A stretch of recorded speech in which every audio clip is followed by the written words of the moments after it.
The Southern Upland Way is a fantastic path with amazing landscapes, history and wildlife.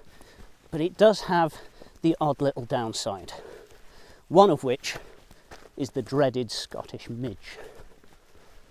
Having said that, I've been living in Dumfries and Galloway for 14 years now, and I could count on one hand the number of times that midge have been a real problem for me. They can't pass on disease, they don't make you seriously ill, the bites are nowhere near as bad as a wasp sting or a horsefly bite, and although they can be really annoying, with a bit of knowledge and some bits of equipment, you can easily deal with them.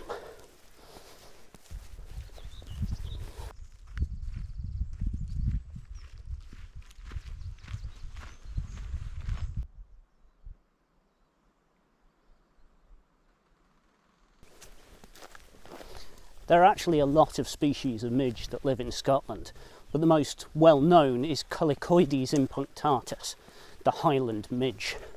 It actually spends most of its life as a larva, tiny little squiggly thing that lives in damp peaty soils. Eventually it grows and hatches out into the tiny little flies that we know and hate.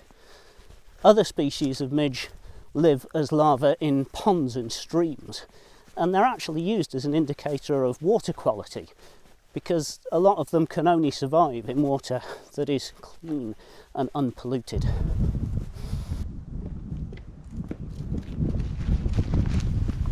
The males hatch out first and they gather together in large swarms, so if you see a cloud of midges, they're likely to be the males which don't bite.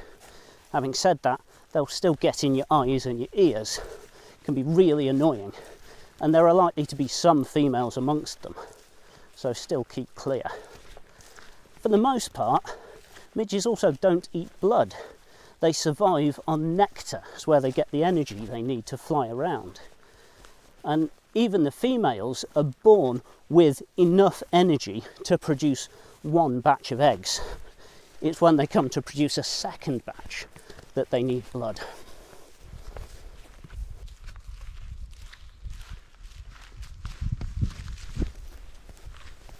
Even then, most midge will get their blood meal from animals, from sheep, deer, cattle, or even birds.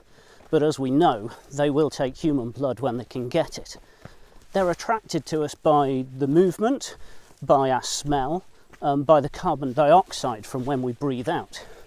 And once a midge has had a blood meal, it gives out a pheromone which attracts other midges to it. And that is when you can get swarmed by them. Midges are very small.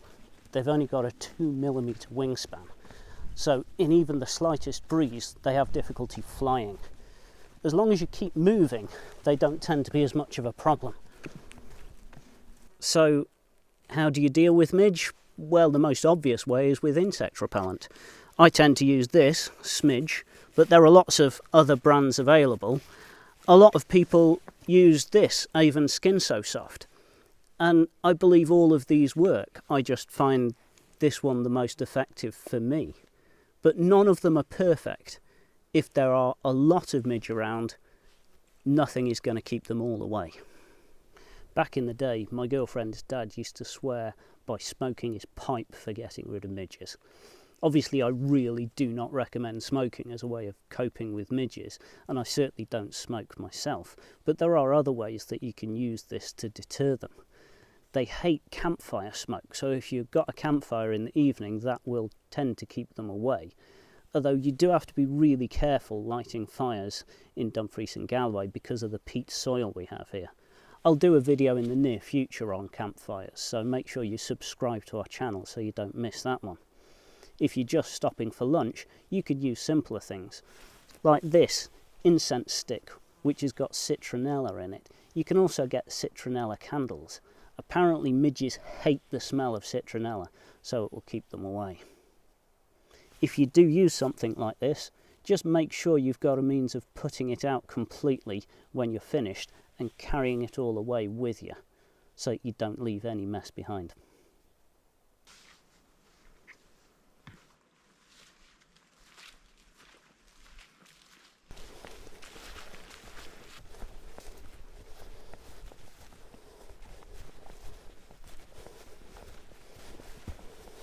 When all else fails, the thing to do is cover up. I always, in midge season, would wear a long sleeve top to keep my arms covered. And again, long trousers, either with elasticated cuffs or tuck the ends of your trousers into your socks. This is also important to keep ticks off, which are actually a much more serious issue than midges. I'll do a video about ticks again in the near future, so make sure you subscribe to our channel again so you don't miss that one.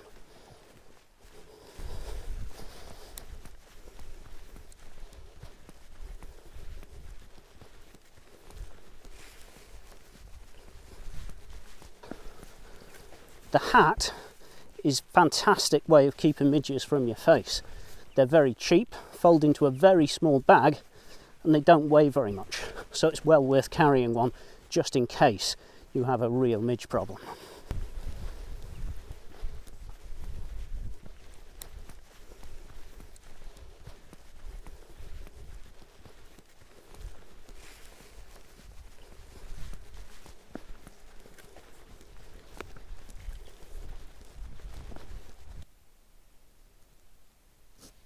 Because midges don't like wind or sunlight, as soon as you get to higher ground they tend to disappear.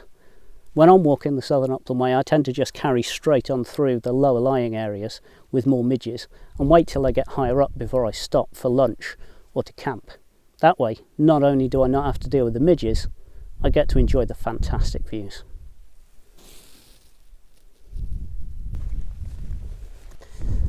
Honestly, I came here in the height of midge season to one of the bits of the Southern Upland Way where I know you get lots of midges, expecting there to be midges here, and I haven't had a midge all day.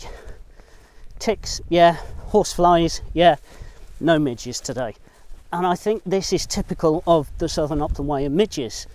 They are occasionally a problem, but an awful lot of the time they're just not here.